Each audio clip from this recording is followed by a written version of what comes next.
일제가 건드리지 못한 치외법권의 지배자, 푸른 눈의 독립투사 조지 쇼.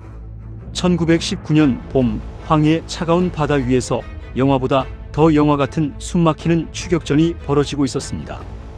배 안에는 일제의 삼엄한 감시망을 뚫고 탈출한 15명의 조선인 독립투사들이 숨을 죽인 채 탑승해 있었습니다.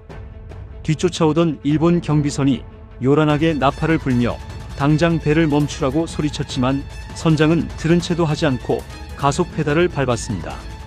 감히 일제 공권력의 섰을 허런 명령을 비웃듯 국경을 넘어 상하이로 달린 이 기선의 정체는 영국계 무역회사 이륙양행의 배였습니다. 그리고 일본 경찰들의 총칼 앞에서도 눈 하나 깜짝하지 않고 선장에게 전속 전진을 지휘하며 독립투사들을 숨겨준 인물. 그는 뜻밖에도 한국인이 아니었습니다. 붉은 머리에 푸른 눈을 가진 아일랜드계 영국인 조지 루이스 쇼. 오늘 우리는 일제의 심장부였던 단둥에서 치외법권을 무기로 대한민국 임시정부의 숨통을 틔워준 최고의 비밀 조력자를 만나봅니다. 조지 루이스 쇼, 임시정부에 보이지 않는 비밀 통로를 열다. 조지 쇼는 아일랜드인 아버지와 일본인 어머니 사이에서 태어나 중국 단둥에서 무역 및 선박업을 크게 하며 막대한 부를 쌓은 성공한 사업가였습니다.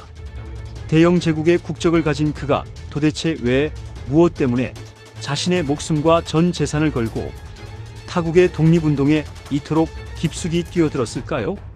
그 답은 그의 몸속에 흐르는 아일랜드의 피에 있었습니다. 그의 아버지가 태어난 고향 아일랜드는 당시 영국의 가혹하고 무자비한 식민 지배를 받으며 끊임없이 피 흘리는 독립투쟁을 이어가고 있었습니다. 그렇기에 일제의 주권을 빼앗기고 잔인하게 짓밟히는 조선인들의 비극을 보았을 때 조지 쇼는 그것을 결코 남의 일로 여길 수 없었습니다. 조선 땅에서 날뛰는 저 일본 놈들은 우리 고향 아일랜드를 짓밟은 영국인들과 똑같다. 가슴속 깊은 곳에서 끓어오르는 분노와 조선을 향한 깊은 연민을 안고 푸른 눈의 이방인은 조용히 행동을 개시했습니다. 조지 쇼는 단둥에 있는 자신의 회사 이륙양행의 2층 사무실을 대한민국 임시정부의 안동교통국 연락사무소로 통째로 내주었습니다. 당시 영국 국적의 회사는 국제법상 일제가 함부로 발을 들릴 수 없는 치외법권 지역이었습니다. 악명 높은 일본 영사관 경찰들이 눈앞에서 피를 흘리며 지나가는 독립투사들을 보면서도 감히 수색증 한 장 내밀지 못했던 난공불락의 철옹성이 바로 이곳이었습니다. 대한민국 임시정부의 혈맥이자 비밀 연락망이었던 연통제의 중추가 바로 이 이륙양행 2층에서 숨가쁘게 움직였습니다. 백범 김구 선생이 일제의 촘촘한 감시망을 뚫고 상하이로 무사히 망명할 수 있었던 것도 조지 쇼의 은밀한 비호가 있었기에 가능한 기적이었습니다. 그는 이륙양행 명의의 영국 우편물 신용을 이용해 일제가 검열할 수 없는 비밀 문서들을 국내외로 완벽하게 배달했고 독립군들이 사용할 무기를 수입하는 결정적인 편의까지 아낌없이 제공했습니다. 그러던 중 조지 쇼의 독립운동 지원 역사상 가장 위험하고 긴박했던 사건이 터집니다.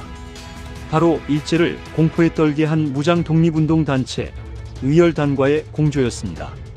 1920년 의열단은 대도시의 일제 통치 기관들을 단번에 파괴하기 위해 상하이에서 제조된 고성능 폭탄 200여 개와 권총들을 국내로 반입하려는 사상 최대의 작전을 세웁니다. 이 엄청난 양의 화약고를 숨겨 승선시킨 곳이 바로 조지 쇼 소유의 기선이었습니다. 겉으로는 평범한 옷가지와 일상용품 화물 상자로 위장된 시한폭탄들. 검문소의 일본 순사들이 바로 코앞까지 다가와 화물칸을 뒤지는 일촉즉발의 순간에도 조지 쇼는 대영 제국의 국적을 내세워 당당하게 그들의 앞을 가로막았습니다. 그의 서슬 퍼런 위세와 비호 아래 사상 최대의 폭탄 수송 작전은 삼엄한 국경 감시망을 무력화시키며 단둥을 거쳐 조선 본토의 심장부로 안전하게 스며들었습니다. 조지 쇼의 거침없는 반일 활동에 뼈를 깎는 고통을 느끼던 일제는 결국 이성을 잃고 선을 넘고 맙니다.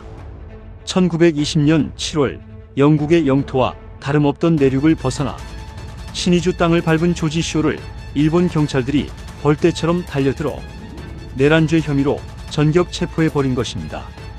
국제 외교적 마찰을 각오한 일제의 최후의 발악이었습니다.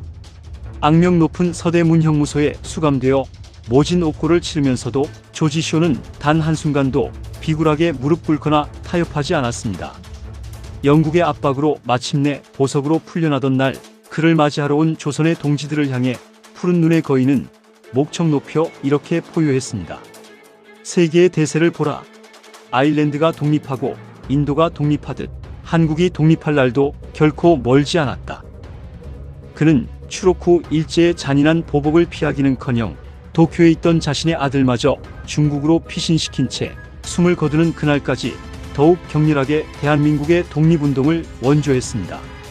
대한민국 정부는 1963년 그의 고귀한 공훈을 기려 건국훈장 독립장을 추서했습니다.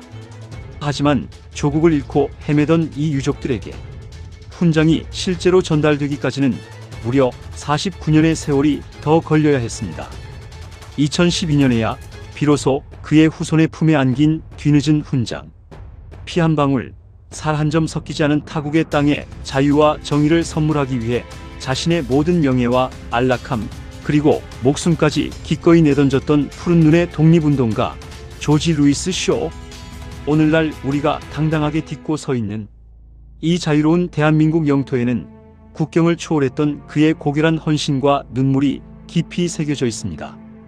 우리가 이 이름을 영원히 기억해야 하는 이유입니다. 영상이 가슴을 울렸다면 구독과 좋아요로 역사 속 숨은 영웅들을 함께 응원해주세요. 지금까지 시청해주셔서 감사합니다.